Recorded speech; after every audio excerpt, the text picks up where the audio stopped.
இந்த படத்தை வந்து பார்த்தீங்கன்னா ஸ்ரீ கணேஷ்ன்றவர் டைரக்ட் பண்ணியிருக்காரு. 2007ல அந்த மாதிரி காட்டுறாங்க. சரத்குமார் அவர் வந்து பார்த்தீங்கன்னா ஒரு மிடில் கிளாஸ் லைஃப் ஸ்டைலில் வந்து சரத்குமார் அவர் பையன் வந்து பார்த்தீங்கன்னா சித்தார்த்து, அவருக்கு ஒரு தங்கச்சி இருக்கும், தேவயானி அவங்க ஒய்ஃபாக வராங்க. வந்து சித்தார்த்தோட எஜுகேஷனுக்கு வந்து அவர் செலவு பண்ணுறாரு சரத்குமார்.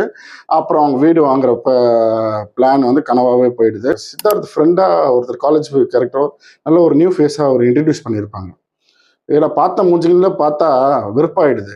அதனால நல்ல ஒரு நியூ ஃபேஸாக வந்து இன்ட்ரடியூஸ் பண்ணியிருக்காங்கன்னு ரொம்ப சந்தோஷம்.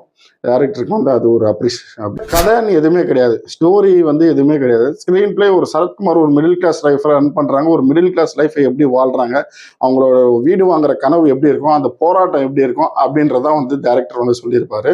சரியான நம்ம லைஃப்பில் நடக்கிற விஷயத்தையே தான் வந்து படமாக காமிச்சிருப்பாங்க. ஏற்கனவே நம்ம லைஃப்பில் லோல் பட்டு இந்த மாதிரி இருக்கும். அதையே நீ படத்தை காமிச்சா அதை வந்து நான் பார்த்துட்டு அழுணுமா?